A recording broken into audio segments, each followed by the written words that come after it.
Batman Superman issue 9. Did Connor read this? Is Connor finally? Yes, I did. Yeah, okay. Joshua Wilson writing. No, I take umbrage at that statement. I've been enjoying this book a lot. In fact, I enjoyed the last art with the Nick Darrington art more than you did. I can never remember, alright? I can never remember. You don't read a lot of books, alright? You've been sitting here quiet for a while. Right. I mean, it's only been 2 books. Yeah, but but one of them was exercised, so... Exactly. Yeah. Exactly. It's not my fault. So Joshua Wilson writing, Clayton Henry on the art. This is the start of a new arc, which is nice. You know, it's actually quite lucky that some of these books have just happened to be starting new arcs here after they were, you know, gone for a couple months. Mm-hmm. And with this book in particular, I don't know how long this arc's going to be. This could be another just, 2 or 3 issue arc. Yeah. So we have this thing here where we start off with just Gotham. We start off with Batman and Atomic Skull's running around and causing chaos. Batman comes in to sort of save the day. But there's a bit of a twist here where, and I like the foreshadowing of this. There's a moment where the quote unquote cops are saying stuff to them, and the way it kind of like goes from one to the other to the third one, but they kind of keep continuing the sentence, made me immediately think, oh, they're all like drones or clones or something. Yeah, and that was only a couple of panels before the reveal, I think. Yeah, but it was the page before, so it was like, okay, so they've set up the idea that, okay, what's going on here is kind of weird, and so they're drones for something, we don't really know what, but Atomic Skull kind of tries to warn Batman that whoever this is coming after Superman, and he wants to get to Superman through Batman, and then he goes boom, in the middle of Gotham. We find out later that it's a good part of the city for it, because it was an area that was evacuated during the Bane occupation, I guess we're calling it. Yeah, it's Williamson's playing a lot with Rebirth kind of continuity here, with the Atomic Skull from Superwoman, right? Getting his art getting some traction here. I did like plus the City of Bane. Plus, I liked that they referenced his time with the DEO, not DEO, right? Major Crimes, whatever it was. Yes, Sawyer. With Sawyer. Yeah, it was with Maggie Sawyer, and it was science. Sometimes it's the science police. Sometimes it's Anyways, there's too many organizations to keep track of. I can't remember them all. Yeah, which is why I appreciate Bendis knocking them down to Leviathan and Checkpoint, and that's it. Yeah. We're good. That's all we need. I mean, so, do a few more. Checkpoint, checkmate. But it references he'd been in Teen Titans recently, I guess. Yeah, which I'm sure it happened, but obviously we're not reading that, so it's fine. Yeah. So Superman, we cut to him. He's flying to meet Lois for a date night. She keeps being followed by the press, though.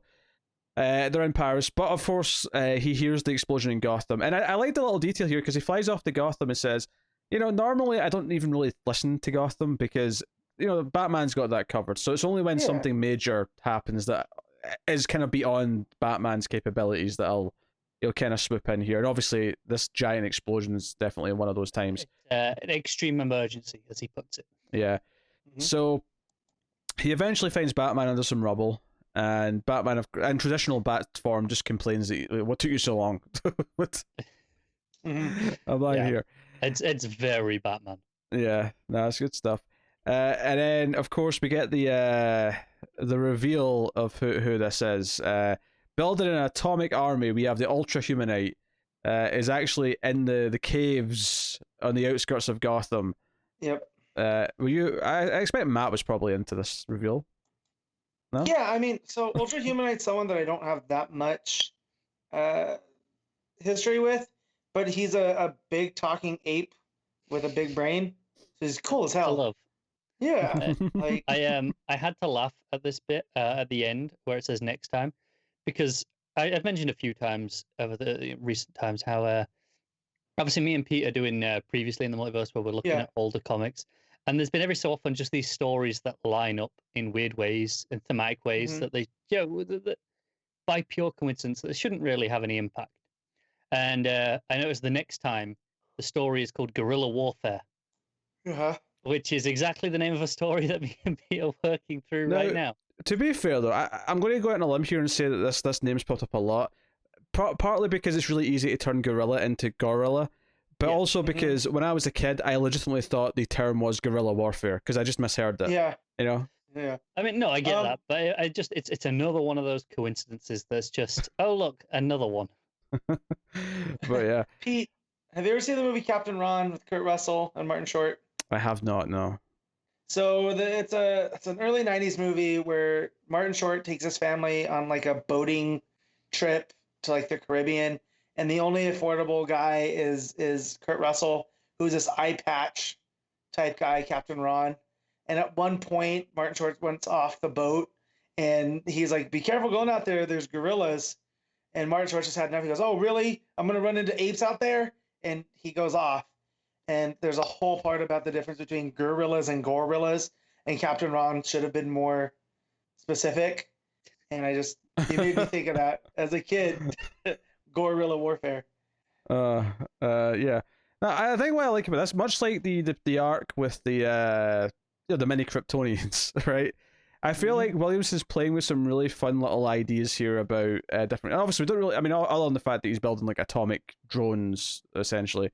Of Atomic Skull. But Ultra Humanite's not someone that we've encountered in a while, and I feel like Williams is just kind of having fun pulling from the DC universe with various ideas. Yeah, no, I love this issue. I thought Clayton Henry in particular was having a lot of fun, just drawing big bombastic layouts and splashes all over. Colors are very good. I love the Batmobile and the explosions and stuff like that. I do think sometimes he likes to do the tall faces a little bit too much for me. But yeah, this is a very standard Henry thing. If you go and read his stuff with Gail Simone's Flash and those digital first, the exact same things there. Big blockheads, kind of. Yeah. So I pulled up Ultra Humanite just to get a little bit more. It says, originally a criminal scientist active during the 30s and 40s, the Ultra Humanite escaped death by transplanting his brain into other bodies, including film star Dolores Winders, a giant ant, and a genetically enhanced albino ape. So if they want to give us more Ultra Humanite, please, Williamson, have him up. And then on this wiki page, they have his goals. Evolve humanity into a more advanced age, kill Superman, and take over the world. All failed. I love that wiki page. Had fun. I feel I feel like you could put that at the end of every villain's wiki page. Goals all failed because the villain they usually get stopped. That's typically also, to be fair, the Joker did kill Jason Todd. That's true. It just got undone later. Yeah. Unfortunately. So, goal successful. That's okay. Also, his hobby includes listening to classical music. So if Williamson wants to add any of the stuff into what we're going to deal with, please, it'll be real fun. No, this is cool. It's different. It's not like I'm sure we knew Ultra Humanite was coming from the solicits, but I forgot. So I'm like, it's like 6 months ago at this point. Yeah, exactly. So, coming to that realization of who it is, I was like, oh yeah, that's really cool. Yeah. This is different. I think I'd have forgotten anyway. I think even with the regular time, but yeah, I often do. But and it usually rings a bell by the time I get to the reveal. I go, oh yeah, I remember reading that. Yeah. This time it had been so long that I just didn't. Yeah, no, that's fair. That's fair. I think what I liked about this one as well is I kind of liked that it started off with Batman and Superman just doing their own thing elsewhere. Mm-hmm. Coming together. Rather than they're already together. I mean, not that that's bad either. It's nice for the variance, just to Batman's just doing bad things in Gotham, and then the situation kind of calls for Superman at a certain point. I think I like their dialogue more at the minute than I did in some of the earlier arcs. I think Williamson's getting a handle on it. The interplay between them and Lois too. When the reporters were all there, she's like, I can't really blame them. I'll be doing the same. Yeah. Mm-hmm. Just little bits like that. And Pete, you mentioned the coloring. I think the coloring stands out in particular whenever Atomic Skull's around, and it's got that purple glow playing off the other elements. Yeah, I think that's good. I think what I really noticed it the most actually is that there's the explosion page, and then the very next page is it cuts to Superman just flying over Paris, and it's not so much that the colors are better on Superman. It's just that they're so different from the colors from before that the yellows and reds really pop for me, and it made me really appreciate kind of how it's bouncing around its palette as opposed to whatever else. So no, I get that. For me, is the way that the purple, the glow interacts with the other colors. I think worked really well for me. Yeah. No, I dug it. I dug it. Matt, what are you giving this issue? I'm going to give this an 8. I had a lot of fun with it. Got it. Yeah, I'm going with an 8.5 actually. I had a blast. Yeah. Yeah. I will. Yeah, probably agree with Matt. and give it a solid 8.